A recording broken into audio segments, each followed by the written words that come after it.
روج باش د ششمین روجات دهمی فیلم بیستاوالا دوکیانه في دولتی دا ji zincirey bizav û çalakiyên rojanên filme bîstevalê gêrana denklîne gêrana van penal û semînara li dûr babetên gelek ciddî û gerim li ser sînema taybet sînema Kurdî. Berî em dest bi penalê xwe ev rûkebkeyne ve tenê biborin eger em şên mobaylê xwe bêdeng keyin yan ben birîn çûke bi rastî gelek gazê de ser ve çendê hatîne kirin. Tamam. û piştî xilasbûna van hevala ji pêşkêşkirina penalên xwe eger hat û pisyar hebin baş e dadem gelek dirêj nebîtin. Bu têbîniyek bu sibahî penalê sibahî hate dayê xistin ji egerê wê çendê ew hevalê ku viya babêtin penalîst bû neşiya gehîte dihokê vîze wernegirtiye ji Fransa ji ber hindê rêveberên penala ev agedariye daye me da hîn agedar ben bu sibahî. Dîsan tevrûke da piştî xilasbûna penalê me li dûr rexnê û rolê rexnê dê 10 deqeka bêvedanê deyn paşkê dil ser kitêba qiraat neqdiye fi sînema Kurdiyê ya Doktora Kewser Cebar e gel hewayê têja 10 deqeka rîne xwarê. Hîn hemî bixêr bên serseran serçavan. Bixêratna penalîstê xwe dikeyin ku pêk tên ji Doktora Kewser Cebar e, sînemakar Emîr Gulamî, sînemakar Kerîmok Xefûr, sînemakar İdrîs Ebdî. Biborin jî ku Dilşad Mustafa neşiya bêtin ew jî da xaza lêborîna kiriye ve ji ber wê jî sînemakar û hunermend İdrîs Ebdî dilşîna wî ev rike penalî pêşkêş ket. Babetê me ev rike babetekî gelekî giring e. Babet di bi navê rolê rexnegirên sînemayê di pêşxistina sînema Kurdî da. Di hewl deyn tevrike da pênasa rexnê bikeyin. Di hewl deyn pêşekiyekê derbarê rexnê û çawa derketina wê bi taybet li Ewropa û li welatê Fransa dê pirsyarê nekirin aya me rexna sînemayî di Kurdistanê da heye eger me heye astê wê çi ye eger me nîne çawa û çirêk û çaaliyet di şên peyda keyne ve dê behsa rolê akademiyakên di pêşxistina rexnê da dê ev pirseyê nekirin aya rexne bîte egerê pêşxistina sînemayê dê behsa wê çendê keyne ve ku kultûr landika pêşxistina yan mentalît û eqliyeta vekirî pêşxistina rexneyê ku rexne bibîte beşek ji pêşxistina sînemayê. Dê delî vê deyne Doktora Kewser destpêkê da penalîsta me kerem ket û babetê xwe pêşkêş ket bez biborin bi erebiye eger pêtiviye ku tercüme bibîte Kurdî da kak qedrî şêr û harî me biket. Kesê mişkîle heye gel erebiyê. السيدات والسادة الحضور، أسعد الله صباحكم بكل خير. شكرا لصديقي وزميلي العزيز السيد مسعود عارف على التقديم، وشكرا لإدارة مهرجان دهوك السينمائي على اختياري متحدثة في هذه الجلسة. حقيقة الحديث عن النقد السينمائي والنقد الفني بصورة عامة بحاجة إلى تفاصيل دقيقة، وأول تفصيلة أدخل فيها هي مسألة كيف نعرف النقد وكيف نصحح مفهوم النقد عموما ومفهوم النقد الفني والسينمائي خصوصا عند صناع السينما وعند المتلقين بصورة عامة. مسألة النقد بصورة عامة هي لا تعني فقط الانتقاد، أي توجيه النظر إلى سلبيات العمل الفني أو الأدبي، وإنما تعني معنى مغاير تماما في جزء منه هو توجيه النظر إلى مواطن الضعف ومواطن السلبية. وهذا المعنى أو هذا التعريف الاصطلاحي مأخوذ من أصل اللغة أو أصل المعنى اللغوي لكلمة النقد في اللغة العربية. لا أدري إن كان هذا المعنى مشابه في اللغة الكردية، لكن في اللغة العربية أصل النقد والناقد هو من يميز بين الدراهم المزيفة من الحقيقية، فمن يميز هذه الدراهم ويقول هذا حقيقي وهذا زائف، ها هو أو هذا هو الناقد، وهو يشبه مفهوم الصيرفي لدينا في وقتنا الحالي. ولذلك لا يعني فقط، أو النقد لا يعني فقط الإشارة إلى السلبيات. ولذلك التعريف الاصطلاحي غالبا في العلوم الإنسانية والاجتماعية معروف لحضراتكم أن التعريف الاصطلاحي مرتبط بالتعريف اللغوي، فلذلك صار تعريف النقد بصورة عامة في المجال الأدبي وفي المجال الفني عموما وفي المجال السينمائي يعني وضع نقاط على الحروف أو وضع الإشارات على مواطن قوة العمل الفني ومواطن ضعفه أيضا، لتعزيز مواطن القوة ولتجاوز مواطن الضعف في هذا العمل، سواء كان نصا أدبي أو نصا فني. ومن يقوم بهذا العمل هو الناقد الذي يحدد هذه الأمور، هو بالحقيقة يكشف تفاصيل لا يمكن لعين الرائي المتلقي الاعتيادي التعرف عليها أو اكتشافها. فحد تلقي المتلقي السينمائي أو الفني سيكون التذوق، وإنما عملية الفن ستكون من تخصص شخص آخر يسمى الناقد. والفرق بين الاثنين هو كمية المعلومات وطريقة العرض التي تتوفر عند هذا وعند هذا. ولذلك في عصرنا الحالي تعددت النماذج أو الأساليب التي يطرح بها النقد السينمائي. إذا تحدثنا بالتحديد عن النقد السينمائي، فمن هذه الأساليب ما يقوم به المتذوق الاعتيادي مثلا في عرض الأفلام، وهذه صارت فرصتها أكبر بعد انتشار وسائل التواصل الاجتماعي بسبب إتاحة المنابر المفتوحة والحرة لكل شخص للحديث عما يريد، فانتشرت الفيلم ريفيو أو عرض الفيلم أكثر من النقد السينمائي. ولذلك هنا أشير إلى نقطة سريعة وأقول لابد من التفريق بين العرض وبين النقد السينمائي، بين عرض الفيلم وبين نقد الفيلم. والمسألة التي تحدد النقد وتميزه عن العرض هي مسألة التعامل مع الفيلم وفقا لكونه واقعا ثقافيا. هذا الواقع الثقافي له جانب جمالي يناقش في المقالات النقدية، ويشترط عادة في المقالات النقدية الحقيقية السينمائية أن يكون لها أساس أكاديمي أو فرشة نظرية يستطيع من خلالها الناقد شرح المعلومة وشرح القضايا، وبعد ذلك الانطلاق إلى تحليل النموذج الفيلمي. ولذلك هذه المسائل حقيقة تقدم بدورها فائدة وخدمة لأطراف العملية الإبداعية، لعملية التواصل بين صانع الفيلم وبرسالته بوصفها فيلما وإلى المتلقي أو مشاهد الأفلام.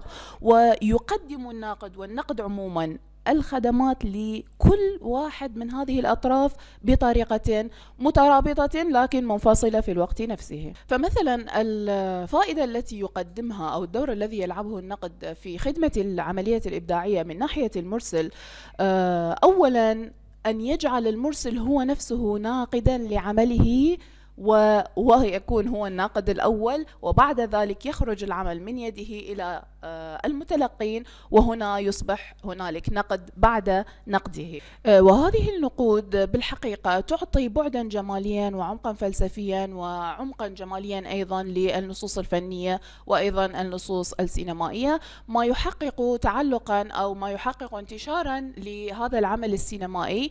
فالمشاهد أو الجمهور في عصرنا الحالي يفضل أن يأخذ بعض المعلومات عن الأفلام قبل أن يدخل أو يرى الأفلام، فبذلك حققنا فائدة مزدوجة لهذا وذاك. وأيضا يدفع باتجاه تطوير تجربة صانع السينما من خلال كشف تجربته للآخرين وتسليط الضوء على مواطن ضعف هذه التجربة ومواطن قوتها، ما يؤدي إلى تعزيز القوي وتجاوز الضعيف، وهو بحد ذاته يحقق فائدة للنص نفسه أو للفيلم نفسه بأن تكون التجارب اللاحقة أفضل وبمستوى أعلى فنيا من التجارب. أما بالنسبة للمشاهد أو للمتلقي فيعمل النقد على أكثر من ناحية. الناحية الأولى هي مسألة توفير الوقت والجهد على المشاهد.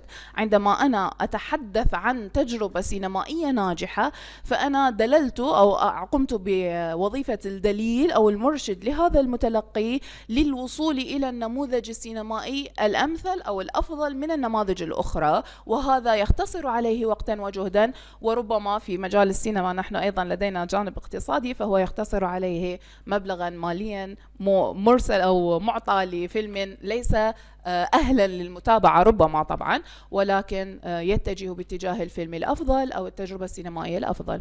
أيضا مسألة أخرى هي مسألة إضاءة العمل الفني للمتلقي وشرح هذا العمل، لأنه حقيقة عملية النقد تمر بأكثر من خطوة، هي ليست فقط مجرد تفسير وإصدار حكم على الأعمال الفنية، وإنما للنقد الفني مجموعة خطوات، أو للنقد السينمائي عموما خصوصا مجموعة خطوات يمر بها. هذه الخطوات إن تحققت أو إن تحقق غالبها تحققت العملية النقدية فعلا. عادة المصادر التي تحدثت في النقد السينمائي والنقد الفني عموما تحدثت عن 4 خطوات للعملية النقدية، أولها هو الوصف، ثم التفسير والتحليل، ثم الشرح، وأخيرا إصدار الحكم. ربما يكون مصطلح التفسير والتحليل متقارب، لكن الحقيقة الفرق الجوهري بين هذا وهذا أنك تفسر ما هو موجود وتحلل من وجهة نظرك. يعني أنت تقول يوجد كذا زاوية كاميرا في هذا الفيلم، أنت الآن وصفت وشرحت، لكن تحلل لماذا استعملت هذه الزاوية بالتحديد في هذا الموطن بالتحديد. فهذا الفرق بين الاثنين، ثم بعد ذلك إصدار الحكم. وحقيقة في عصرنا الحالي توقف النقد السينمائي والنقد الفني عموما عند خطوة إصدار الحكم لسبب محدد، أن يترك إصدار الحكم للمتلقي بنفسه. يعني أنا أشرح كناقد وأفسر وأحلل وأضيء المسائل التاريخية السينمائية والنقدية والفنية، لكن لا أصدر حكمي وأترك الحكم للمتلقي بنفسه. وهذه المسألة حقيقة ترجع إلى تطور النقد عموما وتطور النقد الفني على وجه التحديد، كيف تطورت وكيف ظهرت فيه مناهج وطرق للنقد. هذه المناهج البدايات كانت مع المناهج السياقية التي كانت تهتم بالنص والسياقات المحيطة به. ففي البداية كانت المناهج النقدية وكان النقد يركز على السياقات كما أشرت، وهذه السياقات منها سياقات اجتماعية، سياسية، دينية، نفسية أيضا، متعلقة بطبيعة المرسل وارتباط هذا النص بسياقات محيطة. بعد ذلك انتهت السياقات وصارت المناهج النقدية تركز على النص بوصفه نصا، لم يعد له ارتباطات في النقد الأدبي والسينمائي والفني عموما مع سياقات أخرى، وإنما وصلنا إلى دراسة بنية هذا النص، شكل هذا النص، جماليات هذا النص في مناهج مثل السيميائية والتفكيكية والبنيوية، البنيوية التكوينية، البنيوية السردية إلى آخره. فإذا ليس لي علاقة بالسياقات الخارجية، وإنما لدي علاقة فقط بما بين الإطار، إطار اللوحة التشكيلية، إطار الصورة السينمائية، أو إطار النص الأدبي فقط. هذا أيضا كان تقريبا في ستينيات القرن الماضي، وبعد ذلك بدأت نظريات القراءة والتلقي، وبدأت تركيز النقد الفني عموما والأدبي والسينمائي على التلقي وعلى تأثر المتلقي بالنصوص الأدبية والسينمائية. إذا تحدثنا عن النقد السينمائي في بدايته، وجدنا في ثلاثينيات القرن الماضي أن النقد السينمائي كان أو النقاد السينمائيين كانوا منفصلين إلى قسمين. القسم الأول يرى أن النقد السينمائي يتعلق بالقيم الأخلاقية وبالقيم المجتمعية، فلذلك كان لابد أن ينقد العمل السينمائي بما يرتبط بالقيم المحيطة، وهو يشابه القضية السياق. وبعض النقاد يختلفون مع هذا التوجه ويرون أن النقد السينمائي سيكون نقدا، أو لابد أن يكون نقدا منفصلا عن هذه السياقات وعن القيم السياسية والاجتماعية وحتى الأخلاقية. لكن الجهة الأولى كانت تنتقص من هذا الرأي وترى أنه رأي بلا فائدة، لأننا لا يمكننا أن ننتقد بدون سياقات وبدون محددات أو قيم.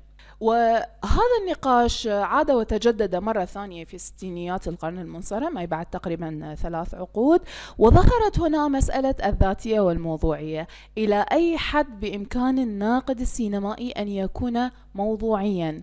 ولذلك كان النقد الموضوعي مثلا مرتبطا بالاتجاه الأول، وهو اتجاه السياقات أو اتجاه لنقل القيم السياسية والاجتماعية، فصارت الموضوعية هي الفارق بين النقد السينمائي وبين ما هو ليس نقدا سينمائيا. يعني عندما تتحقق الموضوعية في عمل نقدي يكون نقدا سينمائيا، أما الأخير فيصبح كلام هواة عن السينما وليس نقدا سينمائيا حقيقيا. سأقفز مراحل على السريع حتى أستطيع أن أصل إلى النماذج التي تناول أو تناول فيها النقد السينمائي، لكن أشير إلى مسألة مهمة في مسألة النصية والسياقية، هذه موجودة أيضا في النقد السينمائي. فبالعموم ترى المصادر السينمائية أو المصادر النقدية أن هنالك إطارين فقط للنقد، وهي الإطار النصي والإطار السياقي. النصي الذي يتعلق بما هو موجود داخل الفيلم السينمائي، الشخصيات، الحبكة، القصة، اللقطات، الكذا، هذه التفاصيل الموجودة داخل النص تأخذ أو تناقش في الإطار النصي. السياقي هنا يتعدد أو يخرج من هذا الإطار النصي إلى إطارات اجتماعية وثقافية وسياسية محيطة بالنص السينمائي. وسأختم حديثي بالنماذج النقدية السينمائية التي توصلت أو استقرأتها المواد النقدية أو استقرأناها من المواد النقدية التي تناولت الأفلام السينمائية، فكانت بالحقيقة تقريبا 4 نماذج. النموذج الأول هو نموذج المؤلف، وهو يتحدث عن صانع فرد للسينما أو أحد صناع الفيلم السينمائي. مثلا أن يتناول مخرجا واحدا وكيف تغيرت أعماله بين الأفلام السابقة وهذا الفيلم والأفلام اللاحقة، أو ممثلا واحدا، أو كاتب سيناريو واحد، أو منتج واحد. وهذا النموذج من النقد يوجه له انتقاد أنه يخضع لهالة المدح والتقييم تعظيم لهذا الشخص الذي يتحدث عنه. النموذج الثاني هو ما يسمى نموذج العلوم الاجتماعية، اللي يهتم بالتحديد بالتأثير النفسي أو التفسير النفسي والتفسير الاجتماعي للعمل وكيف يؤثر نفسيا واجتماعيا في متلقيه. وهنا كانت هذه النظرة للأفلام بوصفها ظاهرة اجتماعية محددة حصلت في وقت محدد. ومثلا من الأمثلة على هذا النموذج مناقشة هوية الأفلام أو قضية الهوية في الأفلام، هنا تتحدث عن مسألة نفسية اجتماعية إلى آخره. بعد ذلك أتى النموذج التاريخي. النموذج التاريخي يتحدث في مقارنة هذه الأفلام التي تصف تاريخا معينا بحقيقة هذا التاريخ، هل نقلته حقيقة أو لا. بعد ذلك ظهر النموذج، أو مع ذلك ظهر النموذج الإيديولوجي. النموذج الإيديولوجي يهتم بالقيم الاجتماعية والسياسية التي ينقلها هذا الفيلم أو تنقلها مجموعة الأفلام. وأخيرا النقد بواسطة أو وفق نموذج نوع الفيلم أو الجانرا، النوع الذي يخضع له أو يكون منه هذا الفيلم، لأن كل نوع لديه ماذا؟ لديه اشتراطات، لديه بنية، لديه نستطيع أن نقول خطوط عامة أو خطوط عريضة يسير عليها. فمثلا الفيلم الرومانسي يختلف عن فيلم الرعب في البناء، الفيلم نفسي يختلف عن الفيلم الاجتماعي في البناء، فيلم الأكشن يختلف عن فيلم التاريخي. يعني هذه الأنواع التي حضراتكم أدرى بها مني هي تحدد كيف يقرأ هذا الفيلم وكيف يؤثر وما هي السياقات المترابطة معه من باب نوعي. إلى هنا أختم حديثي، وإن كان في الوقت مجالا للعودة، فأفضل أن أتحدث عن مستوى الدراسات السينمائية الحالية وكيف نظرت هذه الدراسات السينمائية إلى السينما الكردية وإلى صانع السينما الكردية، وبالتحديد المصادر السينمائية التي كتبت بالعربية على اعتبارها لغتي. gelek spas destpêkê bi qedrî şêr û paşkê bû doktorê. Rastî gelek wastiya, gelek spas bû vê penalê têr û tesel bi zanistiyane behsa rolê rexnegiriyê hatiye kirin. ببرن مدامك بتر دايت شكي ترجمات هاتا كرن ام دينو كي بانالي بو هوال ديهرين هر يك 10 دقيقة بشيتن بيروكي وخالن خو دست نشان كتن دي مايكي دينا سينماكار امير غلامي اگر بتواني بعد دقيقة ما مستممنون دبين كرمك سلاو ريزو حرمت مي بو خوشويسان بە ڕستەیەکی ڕخنەگرێکی ئێرانی دەست پێکەم هەرچەنە ڕستەیە زۆر بێتەربیەتیانەیە بەڵام تەسەورەکەم مەزنی ڕخنە دەرەخات. ڕۆبێرت سەفاریان یەکێک لە ڕخنەگرە مەزنەکانی ئێرانە لەم ساڵە دواییانە ڕخنەیەکی نووسی بۆ ئەمیر نادری کە لە دەرهێنەری ئێران وتی مامۆستا پێجامان کرد، مامۆستا هەڵەمان کرد بگەڕێەوە بۆ ئێران. بزانن ڕخنە چی ئەکا لە سینەمایەک دەتوانێت سینەمایەک بڕوخێنێت و سینەمایەک سەر لە نوێ دروستکە. ئەمیر نادری مەزنی ئێرانی ڕۆبێرت سەفاریانی گەنج کە تاسە ئات بۆ ئیشی ڕخنە وای لێ کرد کە لە ئێران هەڵێت.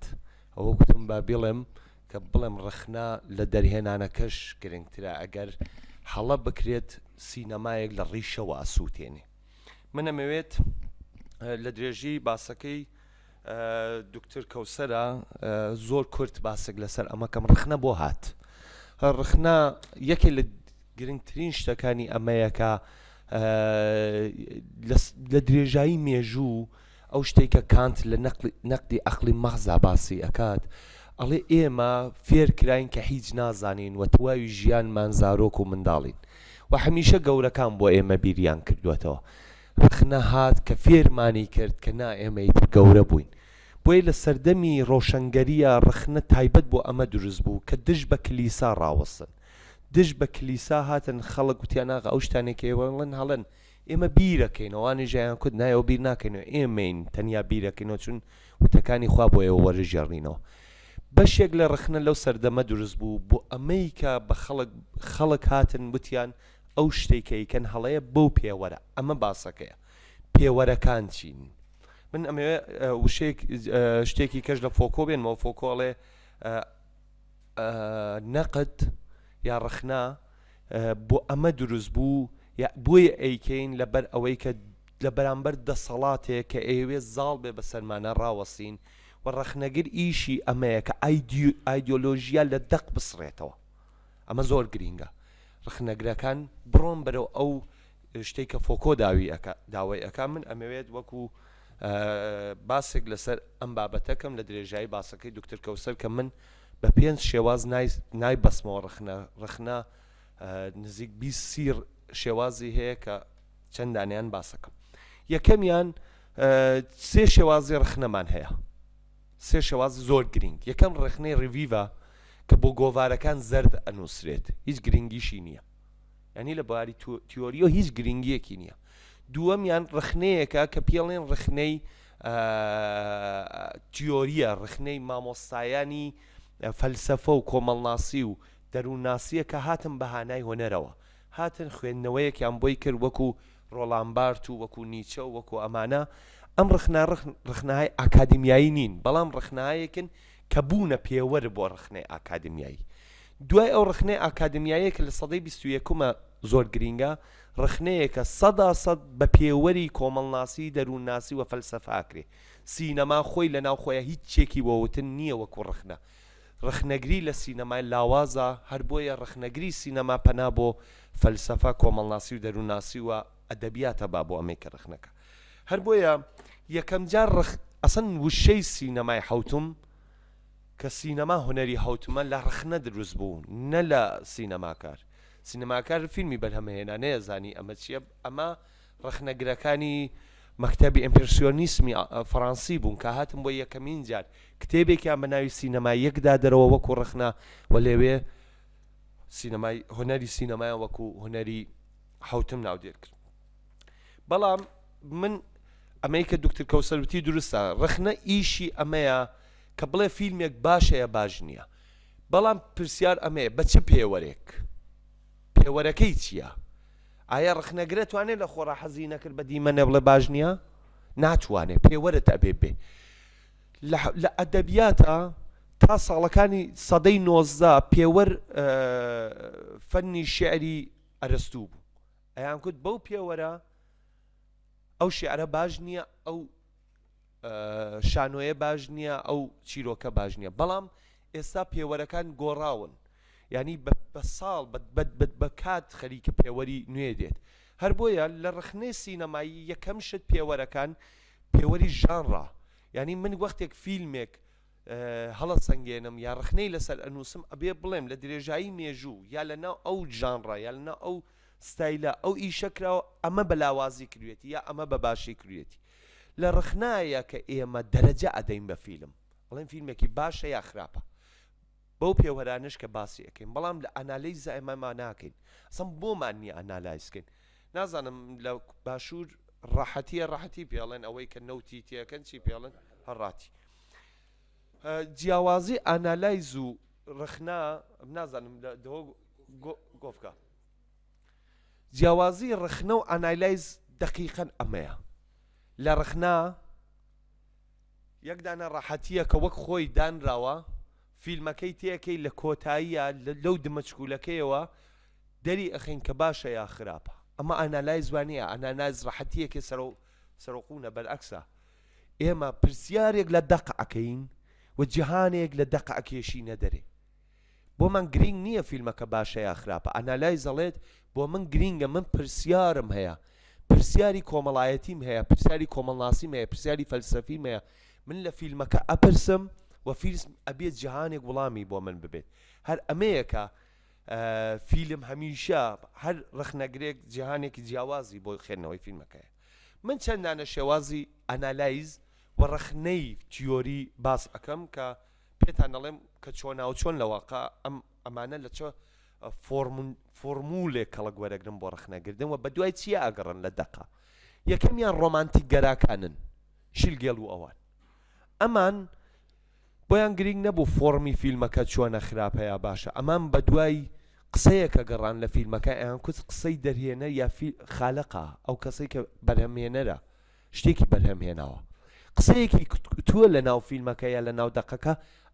بە هەڵسەنگاندنی فیلم ئەگەڕان بە دوای ئەو قسەی ئەوە و لە کۆتاییە گرنگ بوو کە بڵێن یا بگەم بەو ئاستەی کە بڵێن ئێمە تێگەیشتین دەرهێنەرەکە چی ئەویست بڵێت ئەمە یەکێ لەو کێشانەی ڕخنەیە کە ئێستا نەماوە لە جیهانە لە کۆتاییەکانی سەدەی 19 بوو یەکێ لە گەورەترین کێشەکانی ببوورە باش یەکێ لە گەورەترین کێشەکانی ئەم شێوازە ئەمە بوو کە نەی ئەهێشت معلف یا ئەو کەسەی کە بەرهەمی هێناوە بمرێت ئێستاش لە فستیواڵەکان نایبینین فیلم دروست کراوە دەرهێنەرەکە بانگەکە نەڵێن مەبەستی تۆ لەم فیلمە چی بوو مەبەستی ئەو چییە تۆ فیلمێک کە دروست کردووە مرۆڤێک لە دایک بووە ئەو ئەبێ خۆی وەڵامی خۆی بداتەوە هەر بۆیە ئەمە لە بواری ڕخنە لە ئەنالایز ئێستا نەماوە بەڵام نەسڕ دراوەتەوە بۆ چون بەشێ لە ڕخنەگرەکان هێنایان تێکەڵیان کرد لەگەڵ شێوازەکانی دیکە دووەمیان فۆرمالیستەکان بوون فۆرمالیستەکانی ڕووسی کە ئێستا کەڵە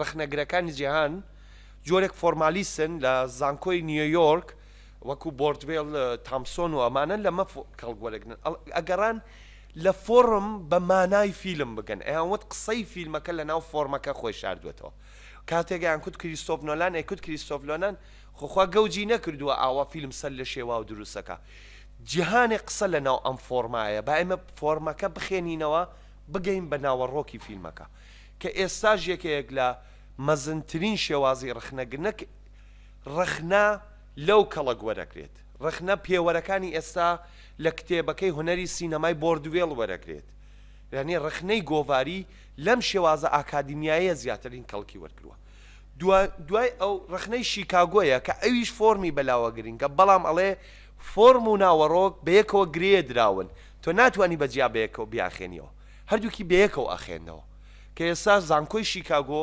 لەم شێوازە ئەنالایزە کەڵە گوەرەگرێت لە گۆڤارەکانی شیکاگۆی ئەمریکا دوای ئەو مارکسیستەکانن کە کەوسەرخانم باسی کرد مارکسیستەکان دەقی تۆیان وەکو فۆرم بەلاوە گرنگ نییە ئەسن ناڵێن فۆرمەکە چییە فۆرمێکی باشە یا خراپە gelek spas bû sînemekar Emîr Gulamî bi rastî me destpêkê got babeteke gelekê germ û gureş ber wê jî daxwaza lêborînê da derfet bu hemî hevala hebît di derfetê deyne sînemekar Kerîmok bila kerem ketin penalê xwe pêşkêş ket. سلااوان لێبێ زۆر خۆشحاڵم کە ئەمڕۆ لەگەڵ ئەم هاوڕێیانە و ئێوەی خۆشەویست لەسەر بابەتێکی هەستیار و زۆر گرنگ لە ناو سینەمادا باسەکەین لە ڕاستیدا بەشێک لەو قسانە کاگەمیر و دکتۆر کەوسەر کردیان بۆیە من ئەم قسانە دووبارە ناکەمەوە تەنها بە یەک پێناسەی ئەنسیکلۆپیدیای بەریتانی دێمە ناو باسەکەەوە کە دەڵێ ڕەخنا بریتە لە گفتوگۆیەکی لۆژیکیانەی ڕێکخراو لە ڕێی هەڵسەنگاندن و لێکدانەوە بە مەبەستی بنیادنانی پەیوەندی لە نێوان بینەر و فیلمدا. لە ڕاستیدا لەڕێی ئەم پێناسەوە تێدەگەین کە ئامانجی ڕەخنا بەرەو پێشبردننی ڕەوتێکە کە ئێمە باس لە ڕەوتی سینەما دەکەین. و بۆ ڕەخنەگر دوو کای گرنگکەیەکیشی لەسەرکات، کایەکیان بینەرە، کایەکیان فلمسازە.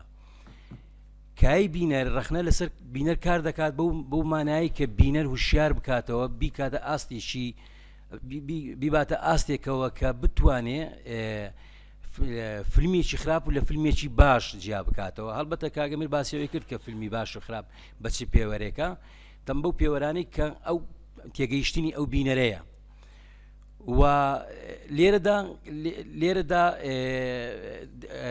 هەم ڕەخنە دووچاری بربەرەکانێک دەبێتەوە ئەویش کە پێ دەگوتێت ڕێکلام. هەڵبەتە ڕێکلام لەناو فیلمدا بەشێکی کار لەوە دەکات کە زۆرترین تیکت بفرۆشی، بەڵام ڕەخنەگر لێرەدا دەیەوێت زۆرترین بینەری باش بۆ فیلمەکە پەیدا بکات. کایەکی تری ڕەخنە لەسەر فیلمسازە، ینی وەکو چاودێریشی مەعریفی ڕەخنە لەسەر فیلمساز کارەکات و بۆ ئەوەی کە هەم پێداچوونەوە بە کارەکەی پێشووتری بکات، هەم باشتریش کار بکات. ئەم چاودێریە مەعریفیە وا لە فیلمسازەکات کە هەمیشە هەست بکات کە ڕەقیبێک لە سەرەتی و ینی بە هەستیاریەوە بە بەرپرسیارەتێکی و باشەوە کار بکات. لە ئێستادا قسە لەسەر ڕەخنە لە فیلمی کوردی بکەین. لە ڕاستیدا فیلمی کوردی لە ماوەی 20 ساڵی ڕابردوو لە ڕووی پراکتیکیەوە ئێمە خاوەنی کۆمەڵێک فیلمین لە هەموو بابەتەکانە. ئەم فیستیڤاڵە و ئەم خولەش دەرخەری ئەوەیە کە بەڵێ فیلمی کوردی ئامادەیی بوونی هەیە، بەڵام بەداخەوە ئامادەیی بوونی فیلمی کوردی ئامادەیەکی بێ پاڵپشتە. فیلمی کوردی پاڵپشتی سیاسی، هونەری، ڕۆشنبیری لە دوجاردا پاڵپشتی کولتوری نییە. ڕەخنە لە منداڵدانی کولتور لەدایک دەبێت، ڕەخنە لە نێو کایی کولتور لەدایک دەبێت کە لە کاتێکدا ئێمە لە سینەمای کوردیدا پاڵپشتێکی کولتوری بەهێزمان نییە. سینەمای کوردی سینەمایەکی بێ چاودێرە، فیلم دروست دەکرێت لە هەموو شارەکانی کوردستان، بەڵام چاودێریەکی ڕەخنەییمان نییە لەسەر ئەم ڕەوتەیکە بەناوی بزاوی سینەمای کوردی بەڕێوەیە. بۆیە ئێمە هەمومان کە فیلم دروست دەکەین زۆر جاران پێوەرمان بۆ چاشی فیلمەکانمان ئەوەیە کە فیلمەکانمان لە کام فیستیڤاڵ وەرەگیرێ، کام خەڵات ئەباتەوە و بە زۆر بە شانازیشەوە لە سوسیال میدیا باسی خەڵاتەکانمان دەکەین، چونکە نەبوونی ڕەخنە لە ناوکای سینەمای ئێمەدا وای کردووە کە ئێمە نەزانینکەوە چۆنیشکەین. فیلمسازی کورد بەبێت چاودێر کارەکانی خۆی ئەبا بەڕێوە. کای یان با بڵێن ژینگەی لەدایکبوونی ڕەخنە کللتورە، کە دەڵێن کللتور مەبەستمان کتێب و گۆڤار و ڕۆژنامە ئەو کایانەیە. بەداخەوە لە ناو ڕەوتی سینەمای کوردی لە ئێستادا یەک تاکە دەنگم زۆر بەرز نییە باشە، لە ناو کای سینەمای کوردی بەداخەوە لە ئێستادا یەک گۆڤار یەک ڕۆژنامە بەرچاو ناکەوێت. یعنی سینەمای کوردی سینەمایەکە نە پاڵپشتی کولتوری هەیە، نە پێگەکانی لەسەر کولتور هەڵچنراوە. ئەمە کە خەوشێکی زۆر زۆر گەورەیە کە پێم وایە ناونیشانی ئەم پانیاڵش ڕۆڵی ڕەخنە لە ڕەخنەی فیلم لە سینەمای کوردیدایە. نەبوونی گۆڤار و ڕۆژنامەی تایبەت بە سینەما وای کردووە ژینگەیەک نەبێ بۆی کە ڕەخنەگریش جارێشت بێتە کایەوە. یعنی تۆ وەختێک کە کەسێک ئەوێ ڕەخنە بنووسێ لەکوێ بڵاوی کاتەوە؟ سوسیال میدیا بە شێوەیەک زۆر پەسەند و باوەڕ پێکراو نییە ئەگەر پەیجەکە یان چی پێ دەڵێن شوێنەکە شوێنێکی گرنگ نەبێت. بۆیە ئێمە لە ئێستادا خاوەنی هیچ جۆرە ڕەخنەیەکی سینەمایی نین، لەگەڵ ڕێزم بۆ هەندێک هەوڵ و ماندووبوونی هەندێک کەس نابێ ئەوە لە بەرچاو نەگرین لە هەولێر لە سلێمانی لێرە بە شێوازێک لە شێوازەکان ڕەخنەیەک دەنووسرێت و جۆرێک لە ڕەخنە دەنووسرێت دیسانەوەی کاگەمیر کە ئاماژەی پێ دەگوتێت ڕەخنەی ڕۆژنامەوانی. ڕەخنەی ڕۆژنامەوانی ڕەخنەیەکی سادەیە، ڕەخنەیە کە قوڵ نابێتەوە لە بابەتەکە، زیاتر تێکەڵا و وابەستەی بیرکردنەوەی ئەو کەسەیە کە دەینووسی. یعنی ئەم کەسە کە دەشێ بینەرێکی سادە بێت، دەشێ کەسێک بێ حەزی لە فیلم بێت لە سوسیال میدیایە بۆ خۆی شتێک بنووسێ لەسەر فیلمێکدا و کاریگەری دانانێ. واگەر ڕەخنە چوارچێوێکی ئەکادیمی میتۆدی بەهێز نەبێت و کاریگەری دانانێ بۆ دەرهێنەر باوەڕ پێکراو نییە.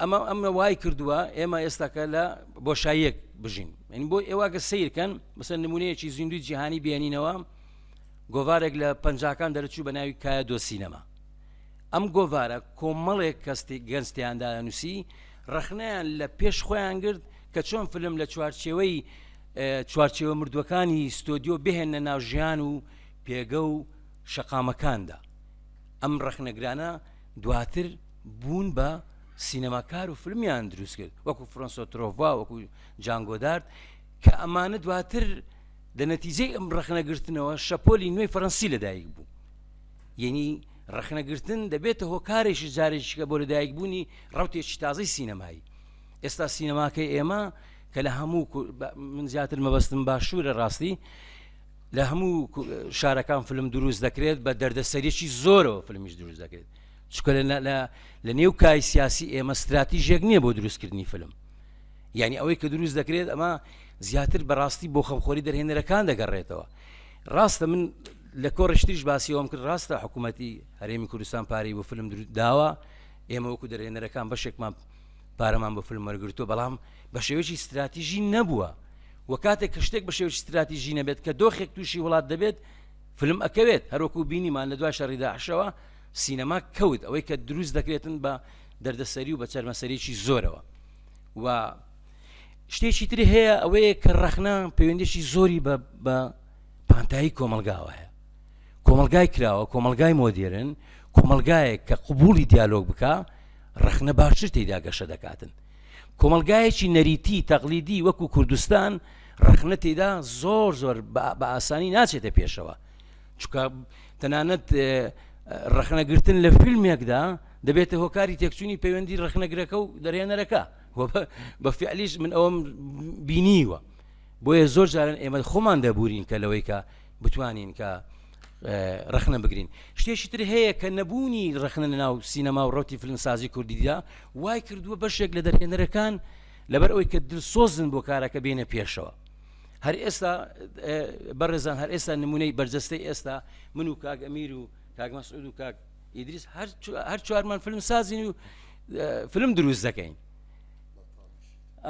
یعنی ئیشمان فیلم دروستکردنە ئیشمان ئەوە نییە کە با بڵێ من لە ناچاری مەسەرەن هاوڕی کتێبم داوە کتێب نووسیوە و ئیشم کردووە ساڵێک لە ساڵەکان وەکو نمونەیەک و بیرهێنانەوەیەک ئەم گۆڤارەمان دەردەکرد لە کوردستان 6 ژمارە لێ دەرچوو بەداخەوە کاتێک کە سینەما لات گرنگ نەبێتن لاشت گرنگ نابێت گۆڤارێکی وا بەردەوام بکەیت و ئەم گۆڤارە بە شایدی زۆر برادران کە زۆر گرنگ بوو گرنگی ئەم گۆڤارە یەک شتا بوو ئەویش ئەوە بوو کە پاشکۆیەکی ئەخیرمان تەرخان کرد بوو بە زمانی ئینگلیزی لەسەر فیلمی کوردی بۆی ئەگەر ئەم گۆڤارە بکەوێتە دەست کەسێک کە کوردی نازانی لایەنی کەم بەو بینەرانە بڵێن کە ئێمەش ڕوتێکمان هەیە بە ناوی فیلمسازی و فیلم دروست دەکەین بۆیە ئێمە ئەگەر بمانەوێ کە قسەکەی ئێمە تەواو بکاتەکە یەک دەقەمەوە زۆرەوە 6 سانیەکە ئەگەر بمانەوێ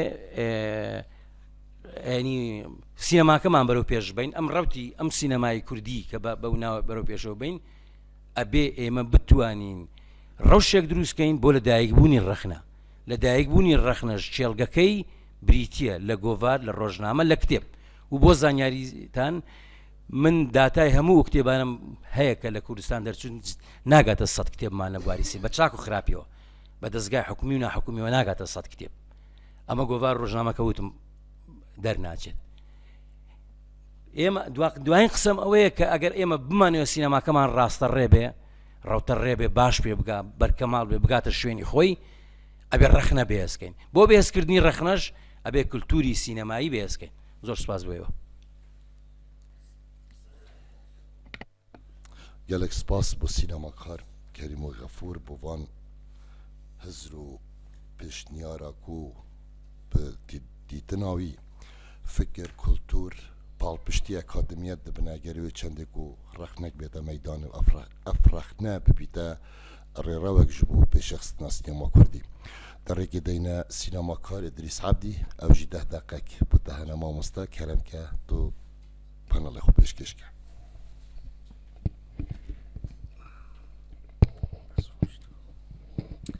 سڵاو ڕێز بۆ هەموو لایەک ماندوو نەبن زۆر سپاس بۆ پەنێلیستەکان لە ڕاستیدا من زۆر فۆرموڵە هەوڵمدا لە یەک ساعتی ڕابردووە خۆم فۆرموڵەکەم بۆ بابەتەکە چون من تازەی زیاد بووم بە پەنێلیستەکان بە خۆشحاڵیەوە بەشێکی زۆر لە هاوڕێیان قسەی زۆر باشیان کرد هەندێک تێبینی هەیە لەسەر قسەکان یا مەجال بێ حتمەن بەحسی یەکەم لێرە بەڵام من قسەکانم وا دەست پێ یەکەم لە ڕاستیدا چیرۆکی مێژووی سینەما یا حتی تەنانە دەتوانین بڵێن تێۆری فیلم کە ئێمە فیلمساز لێ فێربووین لەلایەن ڕەخنەگرانەوە نووسراوەتەوە کە ئەم ڕۆڵی ڕەخنەگەر لە سینەمای کوردیە بە ئەو کاتێگۆریەی گەورەی کە بەهەرحاڵ لە هەر چوار پارچەی کوردستان هەیە زۆر زۆر کەم ڕەنگە کە ئێمە توانین بڵێن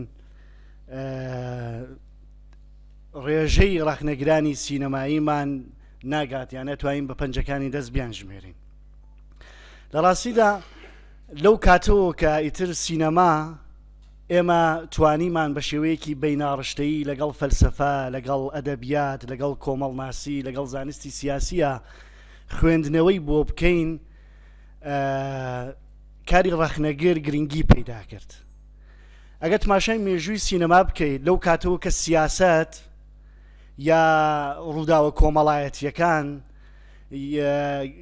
کاریگەریان بوو لەسەرەوەی کە ڕەوتە سینەمایەکان یا قوتابخانە سینەمایەکان دروست بێت ئەمە هەرەمان ڕەخنەگران بوون کە کەریمۆگ ئاماژەی پێدا مەسەلەن یەکێک لەو شتانە کایەدۆ سینەما بوو یا مەسەلەن بۆ نمونە ئەو ڕەخنەگرانە بوون کە هاتن لەباری ناوەڕۆکی کۆنسپتی و لەباری فۆرمیەوە بە جۆرێک شیکاری یا بە جۆرێک تێفکرین لە ئەم قوتابخانانە یا لەو فیلمانەی کە لەو قوتابخانانە لەو ڕێبازە سینەمایانە کە بەنەماتن بینەر و فیلمسازان و خوازیاران ئەوانەی کە حەز بەوەکەن فیلمسازی فێربن ئاشنا بوون بە ئەم ڕەوتانە لەباری ناوەڕۆکی و لەباری فۆرمی و کچتایت بەندبەندیایەکیان هەیە لە ڕاستیدا کاری ڕەخنەگەر تەنها یانە ئەوە نییە کە کۆدەکانمان بۆ بکاتەوە لە ناو سینەما ئاشکرا بکات هەندێک کۆدهایەک هەیە کە ئەو کۆدانە بکاتەوە بۆ بینەر کاری ڕەخنەگەرەوە نییە لە بەرامبەر فیلمسازە بەرگری لە بەردەنگ بکات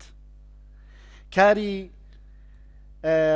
ڕەخنەگەر لە ڕاستیدا ئەوە گرنگە بەلایەوە کە فیلم لەو سەردەمەی کە بەرهەم هاتووە چ گرنگیەکی هەیە ئەو فیلمە هەم لەباری کۆنسپتیەوە لەباری ناوەڕۆکیەوە هەم لەباری فۆرمیەوە چەندە ئەتوانێن فیلمە کارامە بێت لە ناو کۆمەڵگا یانە چەندە زۆرێک بوون لەو فیلمانەی کە لە مێژووی سینەما بەرهەم هاتوون مەسەلەن بۆ نمونە فیلمەکانێکە ئەو فیلمانێکە لە نیۆڕالیزمی ئیتالیا بەرهەم هاتوون یا مەسەلەن بۆ نمونە ئەو فیلمانەی کە لە سینەمای سێهەم لە ئەمریکای لاتین بەرهەم هاتوون ئەمانە هەمویان کاریگەریان بۆ لەسەر کۆمەڵگا ڕۆشنگەری چەندە ئەم فیلمانە توانن کارامە بن لە کۆمەڵگای خۆیانە وە چۆنیەتی فۆرمی ئەم فیلمانە ئەمانە بەرحاڵ وەل چ بارودۆخێکیشا بەرهەماتون خاڵهایەکە کە ڕەخنەگەر لە فیلمێکە ئاپەرژێتە سەری بە پێچەوانەوەی کە ئێمەی بینین ئێستا کەسانێک پەیدا بوون لە کوردستان بە ناوی ڕەخنەگرەوە کە تەنها ڕیۆی فیلمەکان چیرۆکە گێڕنەوە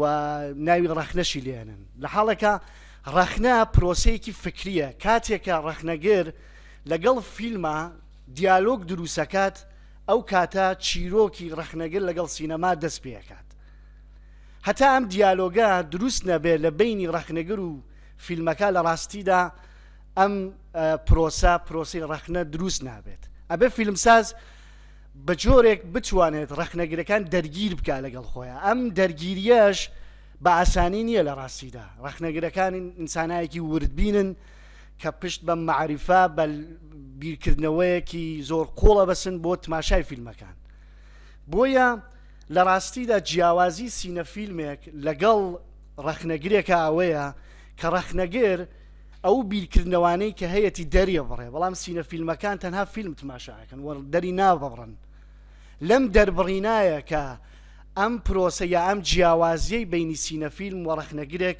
دروستە برێت تماشا بکەن لە تەواوکردنی قسەکانی بەشێک لە هاوڕێیانە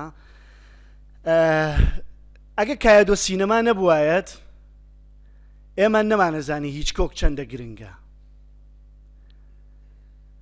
ئەگەر ڕەخنەگران نەبوایەن ئێمە مەسەلەن ئەوانەی خوێندکاری بەشی سینەما بووین نەمانەتوانی لە هاوشاریکینی وەرسن وێڵز تێبگەین. بۆیە لە ڕاستیدا کاری ڕەخنەگر ئەوەیە کە مانا بدا بە سینەما. ئیسا مانا هەم ئەتوانێت بۆ بەردەنگ بێت هەم ئەتوانێت بۆ فیلمسازان بێت. و بەشێکی مەسەلەن بۆ نمونە ڕەخنەگرێ وەکو ئاندرێ بازن لە کتێبێک وەکو سینەما چییە لە ڕاستیدا سەرڕایەوەی کە ڕەخنە ئەگرێت لە ئەو ڕەوتە سینەما یا بەرحاڵەوە ترۆفوا ئەوانەی کە گۆدار ئەوانەی کە بەرحاڵ لە شەپۆلی نوێی سینەمای فەڕەنسا فیلمیان بەرهەمێناوە پێشتریش ڕەخنەگەر بوون بە ڕەخنەگرتن لە ڕەوتایەکی سینەمایی کە پێش خۆیان بوون گەگەشتون بە ئەو ڕێبازە سینەمایانەی کە کاریان لەسەر کردووە.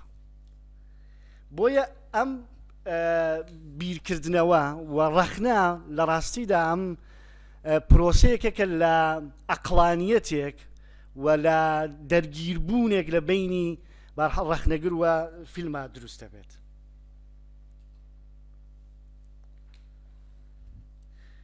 ئێمە هەمومان دەتوانین بەبێ ڕەخنەگر فیلم تماشا بکەین، بەڵام تێگەیشتن بەڕاستی لە فیلمەکان بەبێ یارمەتی وەرگرتن لە ڕەخنەگران کارێکی زۆر قورسە.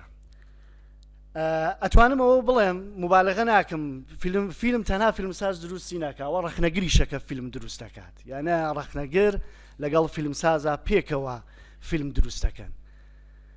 چون ئەگەر لە نەهایەتە ئێمە بڕوانینە چوارچێوەی کولی یا ئامانجێکە فیلمساز هەیەی لە بەرهەمهێنانی فیلم دروستکردنی ئەو مانایە بەبێ ئەوەی کە لەوانەیە زۆر جاریش خۆی بزانێت هەندێک مانای خوڵقاندووە هەندێک فۆرمی بەکارهێناوە ناو فیلمەکە کە ڕەخنەگرەکە ئەمە شکڵ پێدات و کارێک کات کاراسانیەکە بۆی کە ئێمە لی تێبگەین.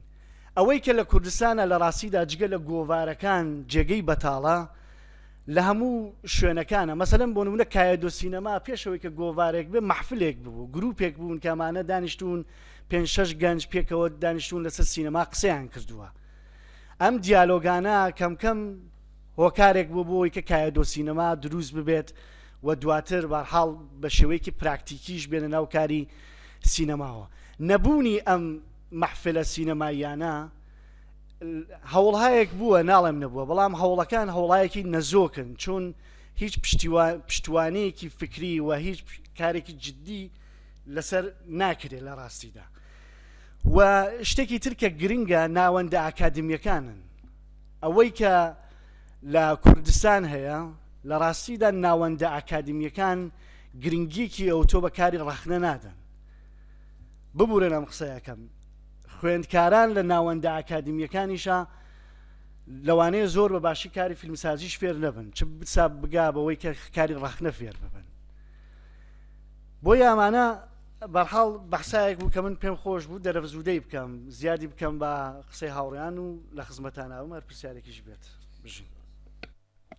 gelek spas بۆ وان هەواڵان و ئەم دەرئەنجام دا تشێن بژین تشتێ هاتیە گوتن ڕەخنە پرۆسەیەکە فکریە معرفیە فەلسەفیە ڕەخنە معنای دەتە سینەمایە ڕەخنە بەشەکە ji دروستکردنا فیلمان bi hîviyawê çendê ku ev penala ku me gotî rast e renge saetek yan saetek û tiştek têraneke te ve babetekî gelekî giring e gelekî germ û kur e em dê dergehê